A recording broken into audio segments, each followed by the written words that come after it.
Okay. So we are what, chapter 9? Welcome everybody to Kitzur Shulchan Aruch, the abridged code of Jewish law. We are chapter 95. Chapter 95, paragraph 9. To Ches number 8. 8. Okay, so just a recap, get everyone's mind back into the swing of things. So we are discussing Eruv Techumim. So there's a distance, a maximum distance that a person can travel on Shabbos. Now, it's 2,000 amos. 2,000 amos is approximately a kilometer, about 2/3 of a mile.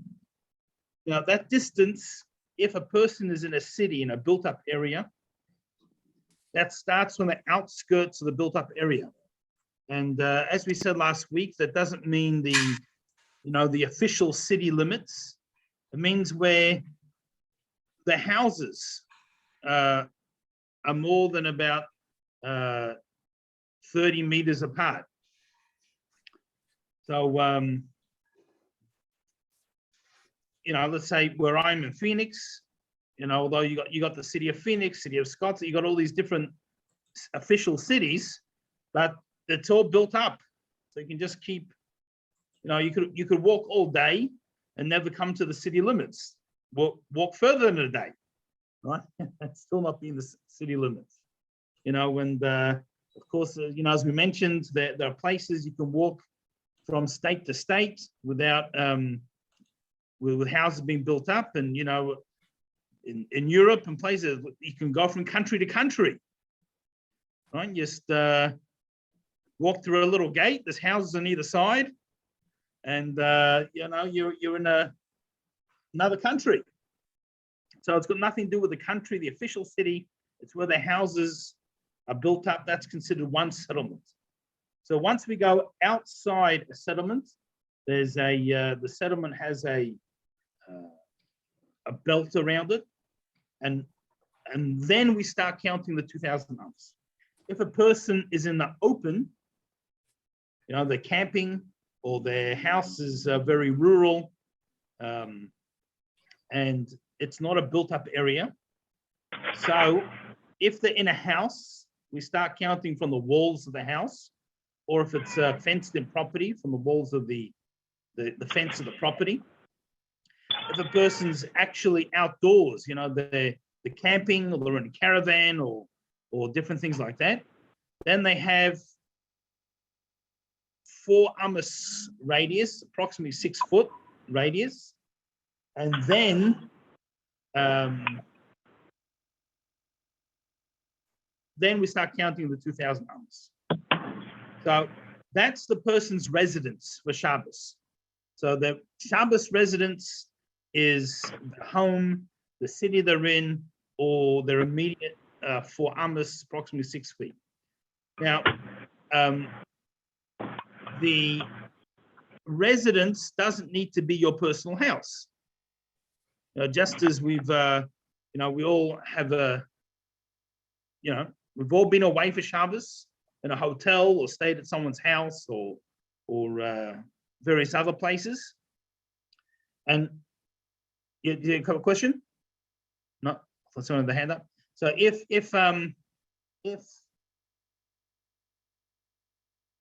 you're away, in other words, where you decide that's where you're going to stay Shabbos, that's your Shabbos residence. So it can be in your home, it can be somewhere else, but it needs to be decided upon before Shabbos. Susan. How many hours before Shabbos? 1 second. Okay. As long as when we have sunset. When sunset begins, your residence is there. Okay. So there's different ways you can make your residence. One way is to be physically present. Right? I'm here. Right? I'm here in the open, and here is my residence. That's one way. Another way is, let's say, for an example, we'll use a simple example in your home. Now you might be in shul when Shabbos actually begins, but you're making your Shabbos residence in your home. That's where your things are. You've already decided that's where you're staying Shabbos, and that's another way to do it. Another way is to put some food there, the food for 2 Shabbos meals before Shabbos. So the reason you might do this, and this is what we were discussing last week, is again, in a big city like we have today, it's not so relevant. You know, you can pretty much, you know, people living in Miami,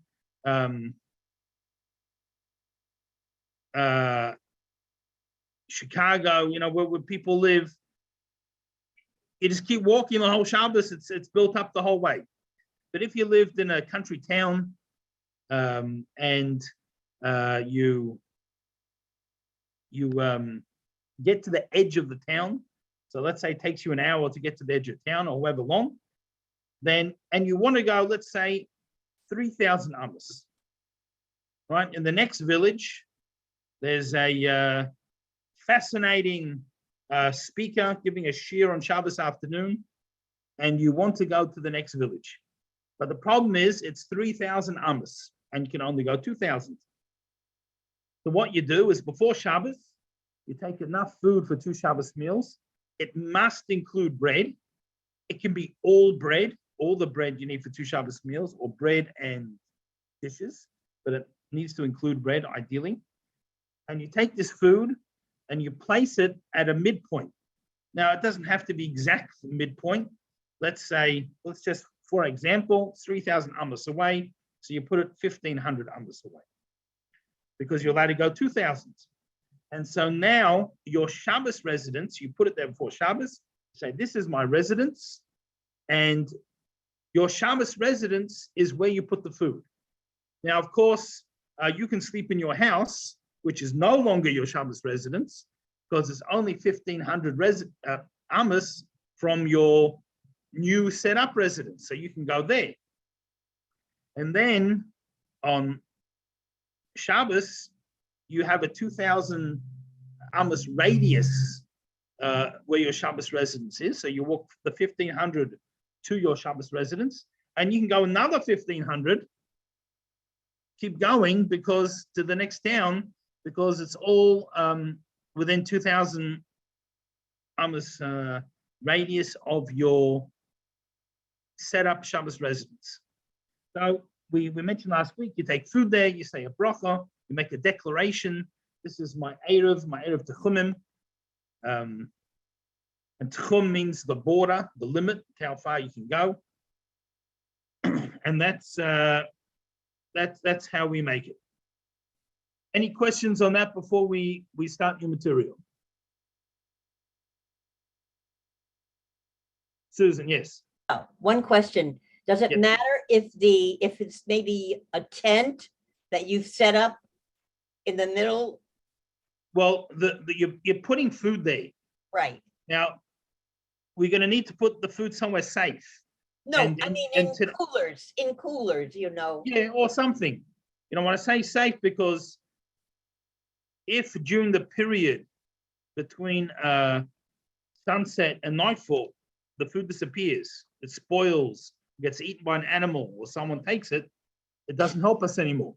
Right. So, you know, if you just put a sandwich on the ground, you know, that's not going to work very well. So we're going to see what we need to do it shortly, but the idea is we need to put food there. So it doesn't have to be in a tent or anything like that. Yes, Maybe it's a silly question. there's no such thing as silly question. Is it because all of the restrictions exist because of a person is prohibited to do any type of work? Or what exactly is the purpose? Or it's just a mitzvah? Or I know there are quite a few laws that have no explanation or no specific reasons why it is required to be done. Okay, so this one, it's not a malacha that we'll loosely call work. It's because we're we're meant to stay in our Moshve Seichem, in our dwelling place on Shabbos. Now, that doesn't mean that you can't leave your house. Right? What it means is that we can't leave our inhabited area. Now, the exact measurement of 2,000 amos is probably, seems to be a rabbinical decree. In other words, it could be that you biblically have a little bit more than that, but this avoids mistakes. But the concept of not being able to go out, a large distance from your dwelling place from where you are, this is because it's not really the spirit of Shabbos. It's nice Shabbos afternoon walk can be relaxing, and people can spend quality time. But if people say, well, I can't run my business today, so instead I'll walk to the next town, and I'll be ready to start Sunday morning, selling stuff, or buying things. It's not the spirit of Shabbos. So walking is not a malacha. It's not work. Like we said, malacha really is like a technique, creative. But for lack of a better word, work. It's not that. It's just as if we spend the whole day walking and different things, then it's traveling. I can't do anything else on Shabbos, so I'll start my vacation a day earlier and start walking. It's like to make your home like a continuation of sanctuary. That's what you're saying. Yeah, that's what. So we want the day to be spent on our spiritual pursuits and our self-development.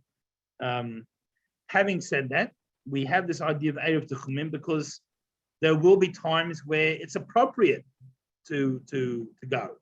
Like the example I gave was a person's going to a shir in the next town. 2/3 of a mile is not very far. So people go to the country. Some people go to but someone here has joined us today. You mentioned is going to go to the Catskills. In the Catskills, sometimes the bungalow colonies. That's from building to building or even from fence to fence is more than 2/3 of a mile. So you need to make this Erev Techumim in between, and it could be there could be a very appropriate reason that we need to go. But the idea is to stay within our area. Okay, not to overexert thank you ourselves. so much for explaining. You're welcome. So number 8.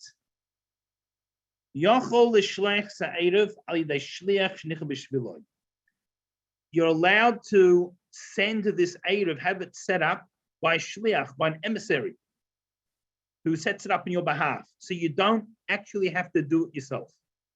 And I mentioned last week, some time ago, and again, we're not giving away how many years ago it was that I was a yeshiva bocher, but when a friend of mine was studying in a yeshiva just outside of Jerusalem, so now it's all built up. Now there's no empty land in between. But then there was this gap between where the yeshiva was and the city where the houses were. And if you wanted to walk Yerushalayim on Shabbos, then you had to make an Erev Techumim in the middle. And there was this a family that used to have a house. They had a house in the middle, that was just starting to sort of build up little houses there. And so Friday, you'd get about 30 calls. Can you put some bread for me? So I could walk to Yerushalayim. It became like I don't recall which organization he was running, but it was some type of charity, and people would give to the charity, and he would set it up, and so not only you don't have to actually say to someone, here's the food, set it up. You don't have to do anything. You can just have someone set it up for you from scratch. So, and the shliach, the emissary, he makes the bracha, or she makes the bracha. And then they say, this is an Erev that such and such can use to travel, instead of saying for me to use. Because, it's not going to help you much if someone else sets it up for themselves and says, for me, right? They have to say for you. So they make that statement. Now, one provision. The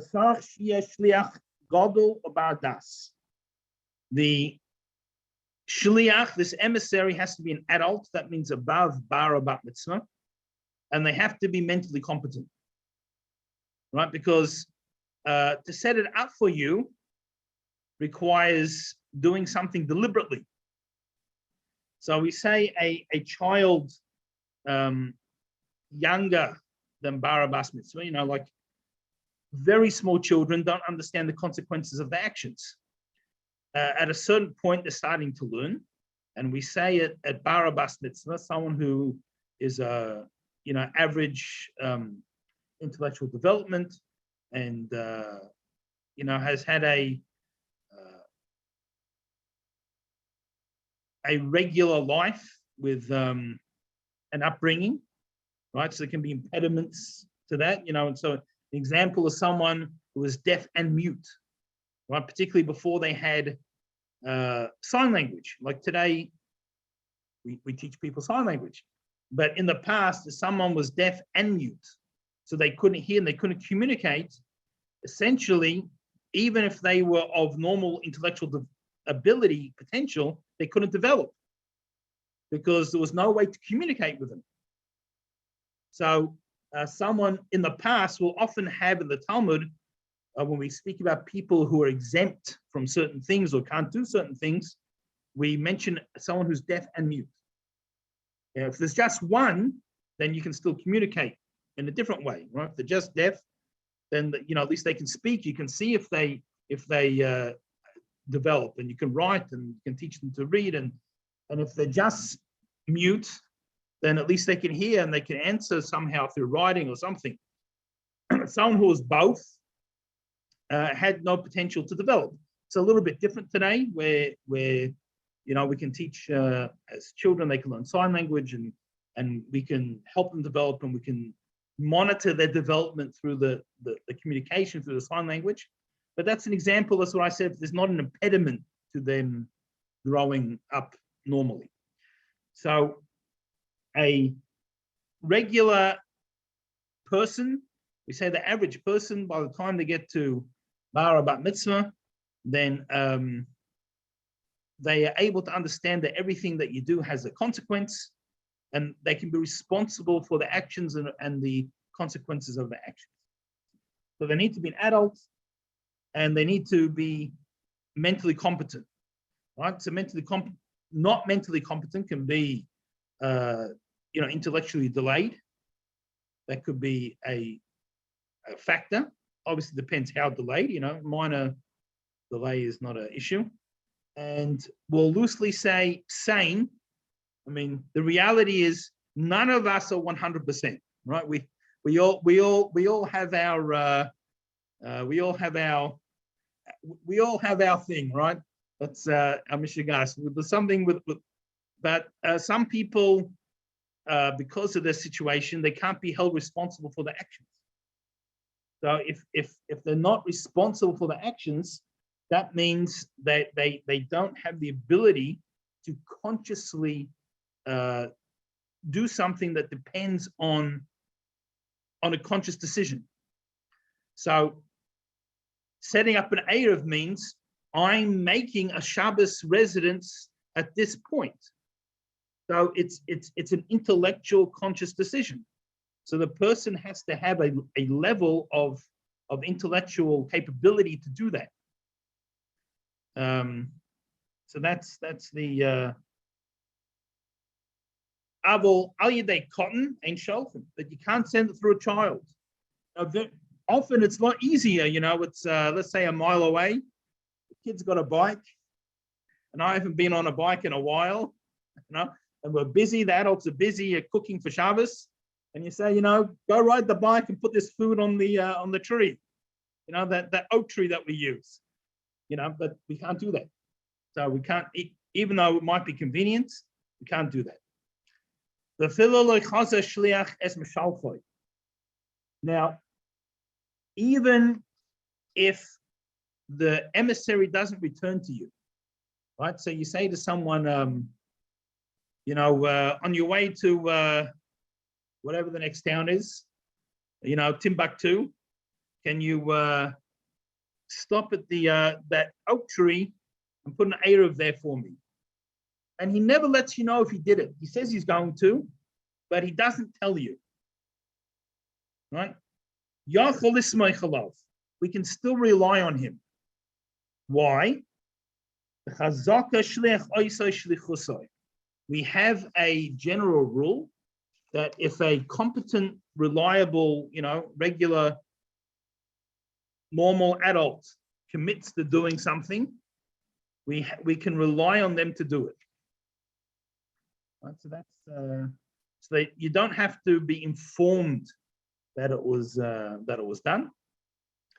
Today obviously it's much easier. People, I won't say everyone, but overall majority of people have a cell phone. It's easy for people to say I've set it up. But I'm sure all of us remember a time where if there wasn't a payphone, then it was a little bit hard to make a call. And if it's between little country towns, there's not a lot of payphones.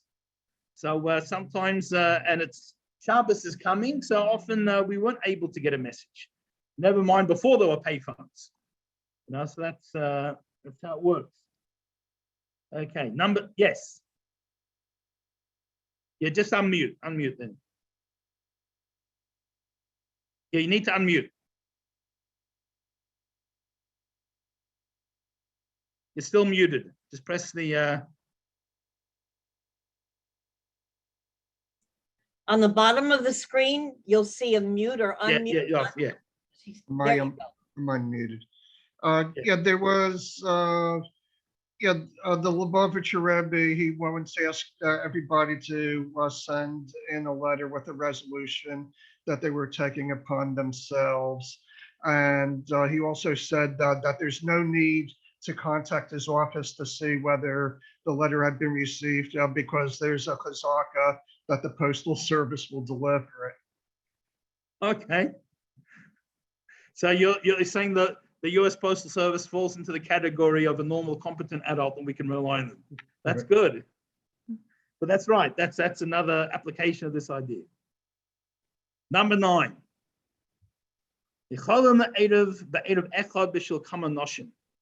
Now you can set up one Erev for many people.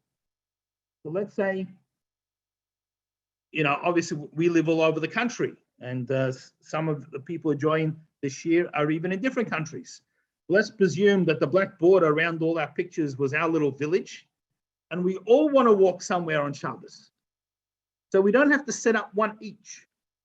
We could set up one Erev. Now, there's going to have to be enough food. We'll see what we need to do in a moment, but we can set up one entity between us, which also means we can have one person, one of us, set it up on behalf of all of us. So you can have one Erev Techumim for many people. As long as there's the shear, there's the amount for each individual. So we said enough bread or food for 2 meals. So, so let's say we make bread rolls, the size for a meal. So there's 14 of us signed on. Well, actually, some of the screens have more than one person. So, let's just round it off to 20. And so we have to have 40 rolls when we set up this Erev. So we'll, as long as enough food for everyone. Now we also have to have ownership. Each person has to have ownership in it. Now, as we learned about the Erev that we make for cities or courtyards, doesn't mean the person has to give you cash to get some ownership. But you do have to give ownership through a third party. So let's say I was setting up the Erev. I could give this basket of rolls to one other person, and I'll say, you are going to acquire these rolls on behalf of yourself, and we list everyone off. And when the person picks up the basket, takes possession, they're not only taking possession of their share, they're taking possession of everyone's share on behalf of everyone. So that's that's Susan. Okay, so, but all of us have to declare that we're going to go to X place right before Shabbos and have that bread will be there on, in other words. Well, yeah, so one person will make the declaration on behalf, but you have to agree, right? And you have to know about it. I can't just start, playing mischief and, let's see. Everybody has to know what the plan right. is. Yeah, that's right. Everyone has to be willingly, knowingly part of it. A person can't create a Shabbos residence for someone without them knowing. So we're going to see. So we give a share in it through a third person.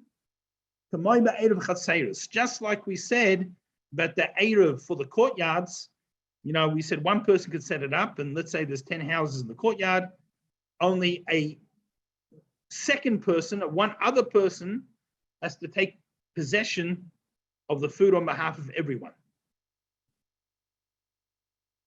And you can only make an Erev for someone if they know about it.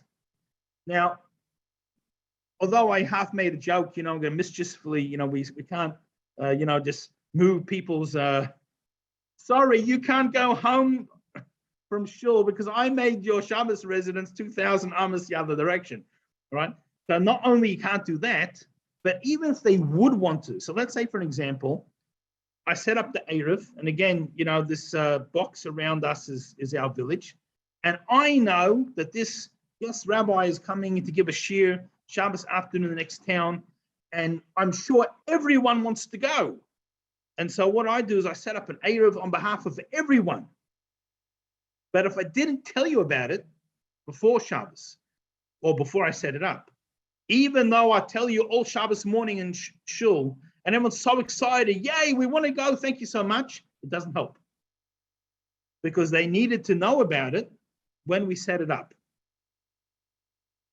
So you can only make it with their knowledge, and they have to agree, right? Not only their knowledge, I'm making Erev for you. I don't want you to. Bad luck, I'm doing it anyway, right? That doesn't. So Ladaito means their knowledge and they agree, they consented. And once they've consented, then we can have one person do it on behalf of others. And I put it there, and if I'm now the emissary for everyone, I'm making it for everyone, everyone agrees, everyone wants it, everyone's either chipped in literally or I've given everyone a share. Now I say, Yemut the Pliny, it's now permissible for such and such, and I got to list everyone's name, etc. And if I'm part of the group, first I say myself, this is Erev for me, and then I mentioned all the names. Okay. Any questions? Number 9. All right. Number 10 then. Just Now- a broader question, Yes. the resemblance to Erev Tavshilim. Yes. So incorporating the full, everybody in the community. Yes. So all the Erevs, there's a lot of overlap. So we've got Erev Tavshilin that allows us to prepare on Yom Tov for Shabbos, and that one we do make a statement that's on behalf of everyone. For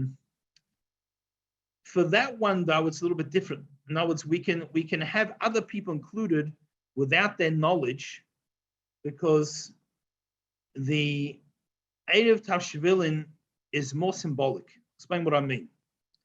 Now, so when do we make an Erev Tavshilin? Let's say Yom Tov is Friday. It could be Thursday, Friday, whatever it is, but it's Friday. Now, technically, you're allowed to prepare on Yom Tov for the next day, that's Shabbos, because Shabbos is a higher level than Yom Tov.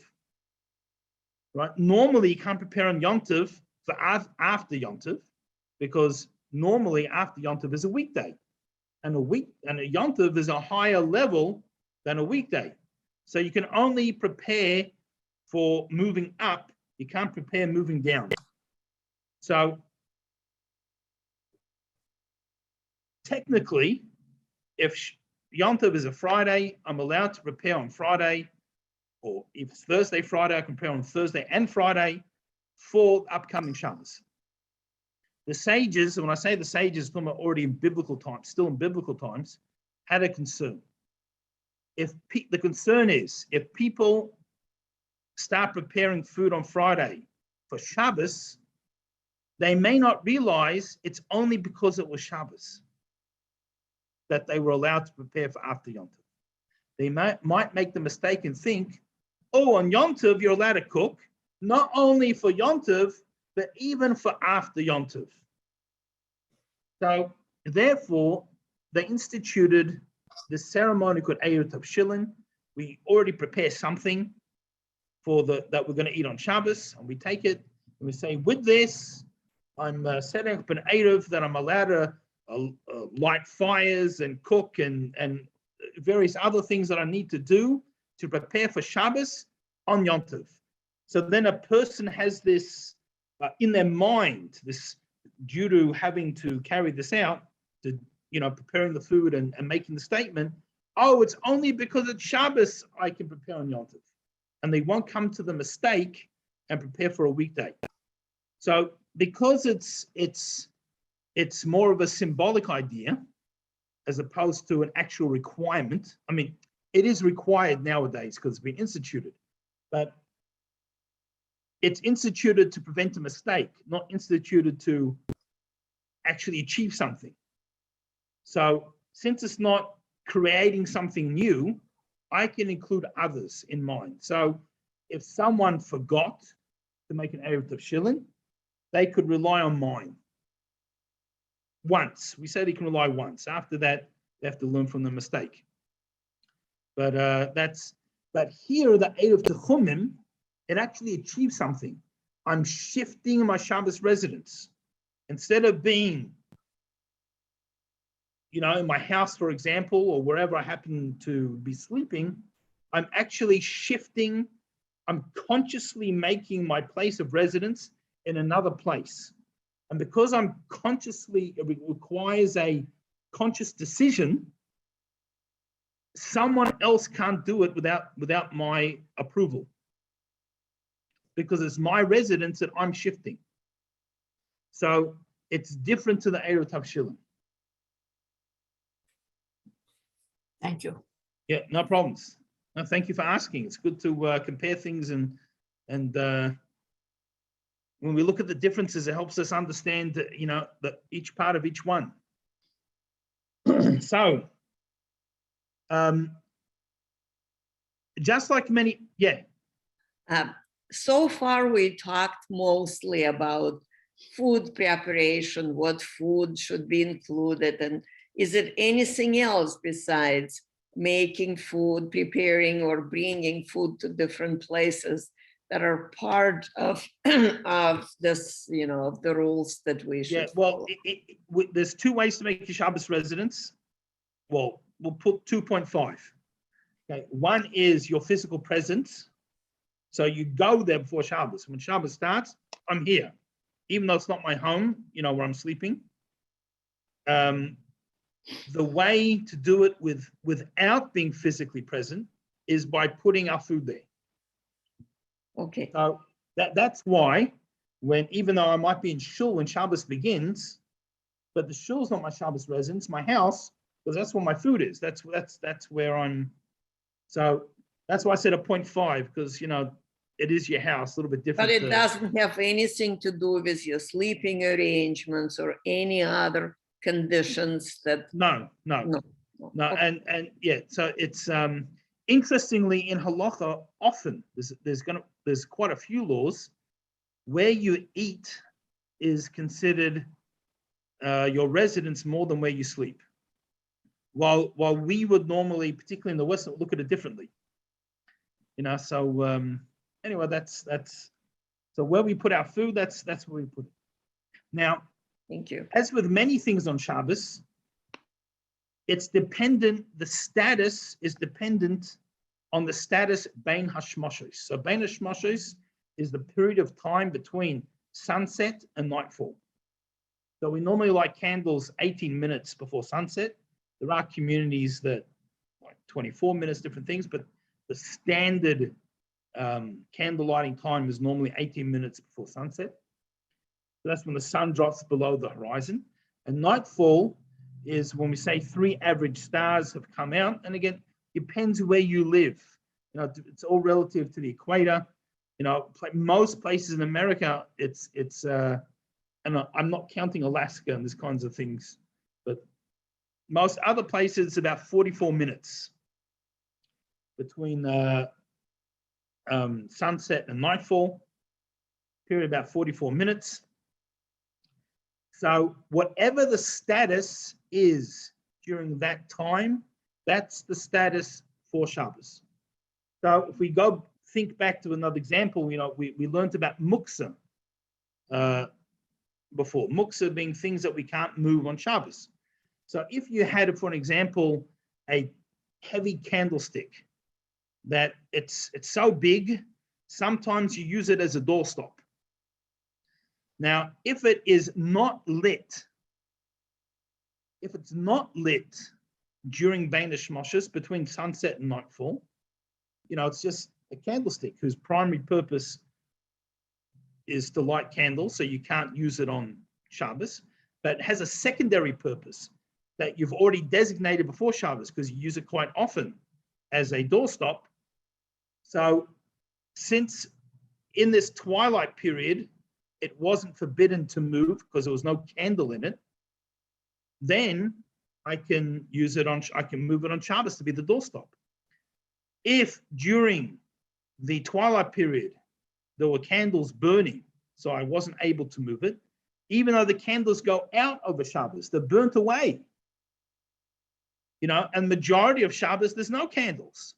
I still can't move it because the status of the item is this twilight period. So the same thing, our Eid of Techumim has to be usable during this twilight period. Now, I might go on Shabbos afternoon, and when I go to eat it, when I go to travel there, and it's my midway point, I might stop and eat the whole thing. It doesn't exist anymore. As long as that's after sunset, nightfall, as long as it's after nightfall, it's after this twilight period, is no problem. Now, if I want to use it again the next Shabbos, I have to put more food. Because when that next Shabbos began, there was no food there, so it didn't exist. But for this Shabbos, as long as it existed at the beginning of Shabbos, this twilight period, then it exists for the whole Shabbos, even though it no longer physically exists. It works for the rest of Shabbos. Now, existing also means accessible, as we're going to see. So, number 10. Sarech Shia Erev Munach B'Mokim Sh'eshel Achloi Ben Shmoshes B'li Asiyas Issa D'Oraisa. The Erev, meaning the food, the actual physical Erev that transports our Shabbos residents, it has to be in a place where I can eat it, so it's accessible for me to eat, Bein Hashmoshes, without doing a biblical prohibition. Right, so if it's in a car and I open the car door and the light goes on, I can't access it. So it's no good. So therefore, right? I want it to be protected. I don't want the bears to eat my food I'm putting there. So I dig a big hole and I put it in there. And hopefully the sandwich is in some type of container before I bury it. Otherwise, it's not going to be it'll really be a sandwich, you know, if it's just buried like that. But you know, so it's in a container, but I bury it. I fill the hole in with earth. Now, this is not an Erev because Shabbos, the only way I can access it is to re-dig the hole, which is a biblical prohibition. I can't dig a hole in the earth on Shabbos. So I can't do something like that. But if I covered it, I put a rock on it.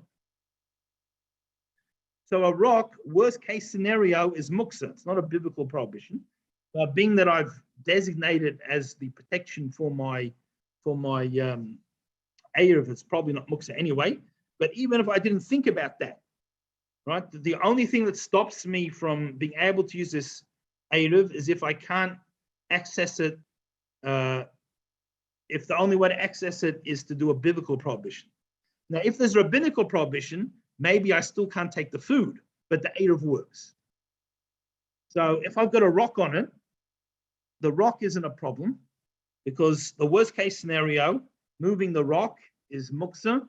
It's not a biblical prohibition. Now, I'm not allowed to remove the rock if I didn't designate it for a purpose on Shabbos beforehand, and therefore I can't eat the Erev. But the Erev works because on a biblical level, I would have been able to eat it. And that's all we need. Now, Nasno be'ilon, if I put it in a tree. Now, a tree, we have a problem. We have there's biblical and rabbinical problems with trees. So let's talk about the rabbinical problem first. Let's say we have a hard tree, like it's an established, the trunk is solid, the branches are solid. So biblically, there's not an issue with touching the tree. I'm not moving it. I'm not doing anything. However, rabbinically, we're not allowed to use things that we put in a tree or take things out of a tree. Because we're worried we're going to start climbing, we're going to start breaking branches, the twigs or the leaves, we're going to break off it if we start climbing the tree. So, if you're going for a walk and you sit down and you put your jacket over a tree branch, you have to leave it there till after Shabbos, right? It's there.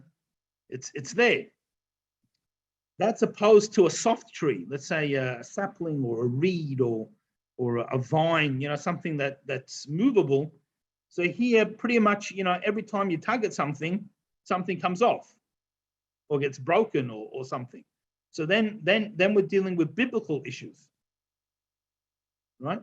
So if we put it in a tree, if it's a hard tree, meaning it's established, it's got a solid trunk and solid branches, so then it's only a rabbinical issue that I can't take the fruit off the tree. Have an Erev, it's an Erev. I can't eat it, I can't take it off the tree. But as I technically could have biblically, the Erev works. But if it's a soft tree or reed, it's movable and bendable, and I'm gonna move it, and the reed's gonna break in half or something. Then ain't an Erev. It's not even an Erev because even on a biblical level, I can't access the food. Right, so putting in a tree could be a good place, protects rather than putting the food up on the floor. But has to be a solid tree. All right, any questions on that? No. Okay, 11, Yud Aleph. You put the Erev in a town. So I live outside of town, and I want to go to the town.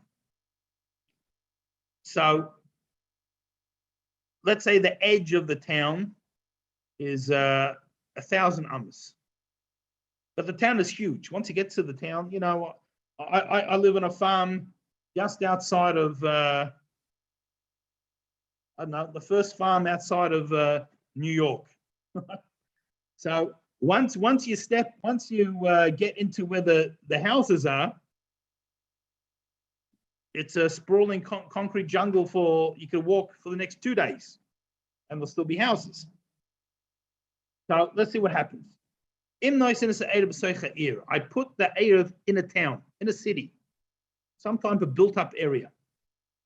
As the kola in the Shabbos loy mokim eruvui. Now the entire town or city becomes part of my eruv. So if I did not set up the eruv in the town, I just went from my house. Now I walk from my house. I can walk 2,000 amas, and I walk, let's say 1,500. I come to the edge of the town. I can only go 500 further into the town because my Shabbos residence is my house. But if I put the eruv in the town, then even though I'm sleeping in my house 1,500 amas away, but my technical Shabbos residence is the town. And then it's the same as if my house was in the town. The same way, I live in Phoenix, and Phoenix is to walk for miles and miles and miles and miles, and there's houses the whole way, to walk the whole day. That's all my Shabbos residence, all one built up area. So I don't only have to have my house in an area like that, it's even if I put my Erev Techumim, I make my artificial Shabbos residence in the town. So the whole town becomes my residence. So Yachol Lechas B'chol Iyar, and I can travel throughout the entire city, Afilu Higadol Ma'oid, even though it's a massive place. Not only I can go through the whole city, right? So I went 1,500 amas to the edge of the city. I walked 10,000 amas through the city to the other side. Now I get my 70 amas, that's the open areas of the city, and I can go 2,000 amas from there. I can just keep going. I even get the 2,000 amas that the city has.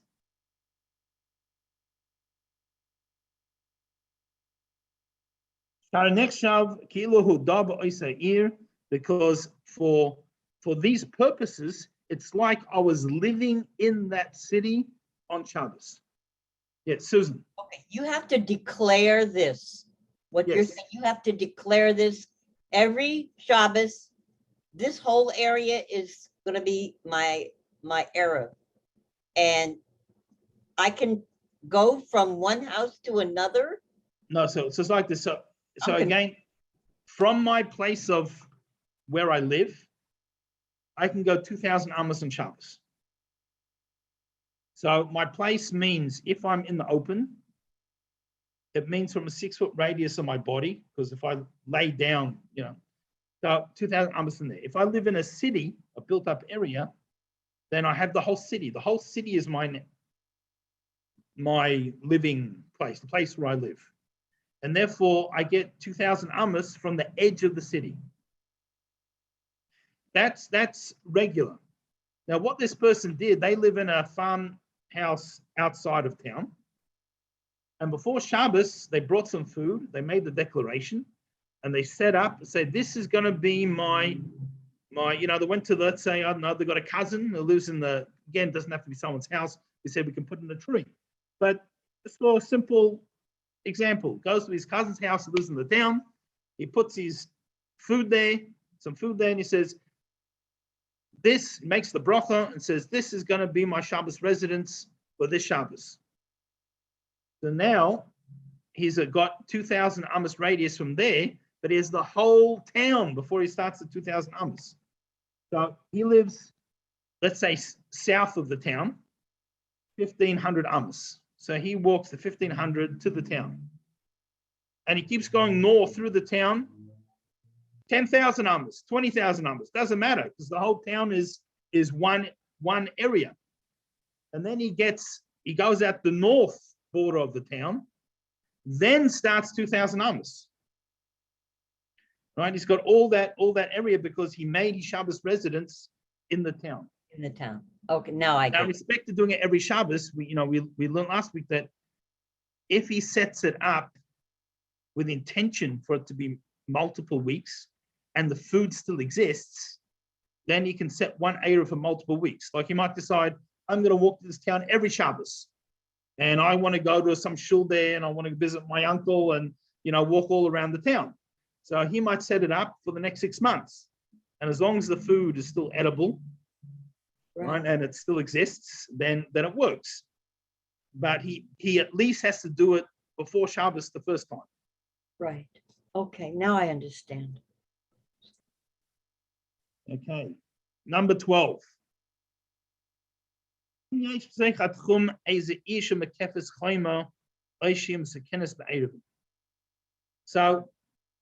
he has a town inside his Tchum.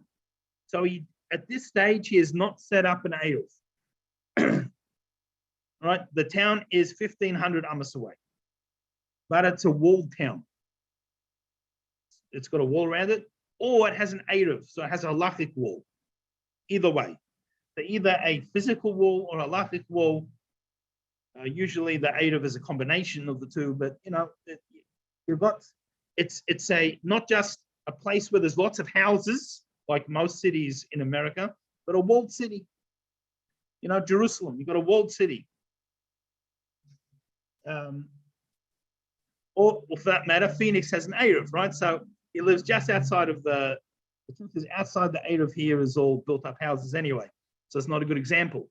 But you have a town that has an Eruv and he lives in the farmhouse outside the town. He comes in, either wall.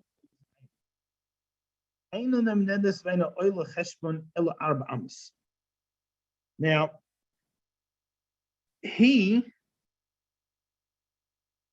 this town only counts as 4 amos. Okay, so it's going to get a little complicated. So let's go back a step.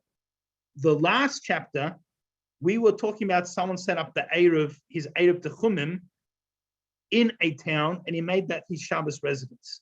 So he had that whole town before he started the Techum.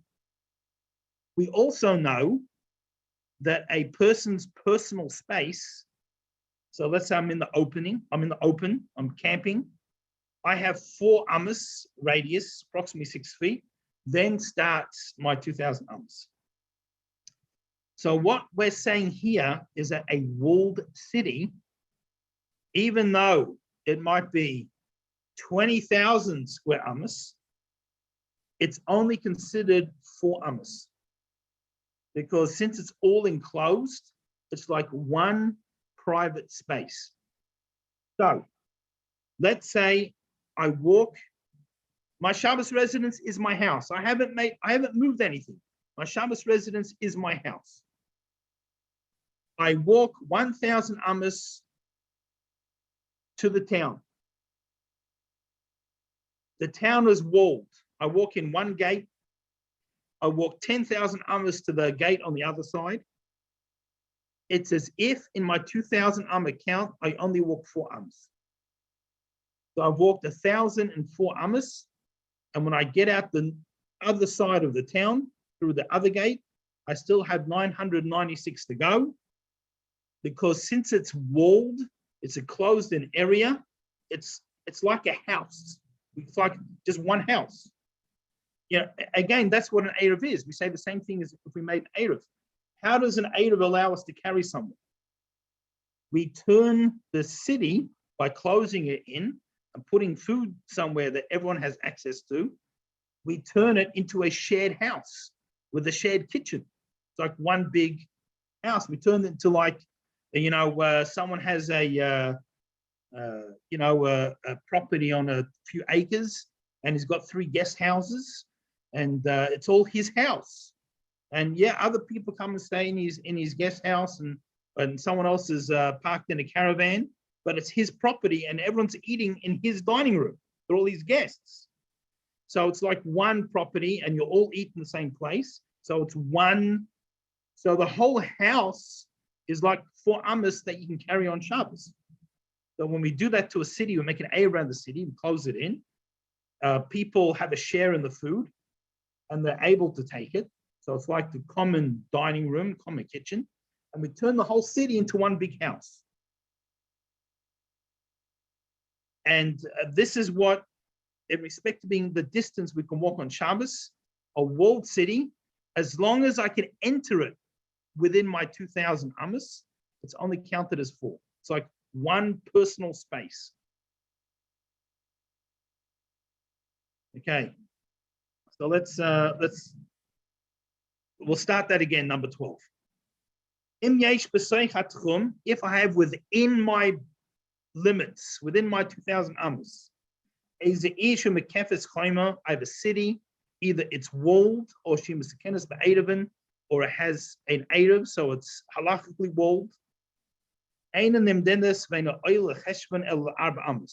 It only counts as 4 amos for my 2,000 amma limit. Shabbos ad chutz le'ir. Okay. Now, this is only if my 2,000 amos, walking within my 2,000 amos, I get inside the town. I actually enter the town. You're going, for example, Shemina Erev ad Iyar nechshavas el arba amos. Sorry, I skipped the line. Ad Iyar yesh chamesh me'os amma. So let's say to the town, to the Erev is 500 amos. V'oirech ha'ir hu elef amma, and the width of the town is 1,000 amma. As ha'ir eina nechshavas el arba amos. We don't count the town as 500 amos. Sorry, 1,000 amos. We only count it as 4. And I can still, therefore, so I walk 500 amos to the town, even though I went 1,000 amos in the town. When I get out the other side, I can still go 1,496.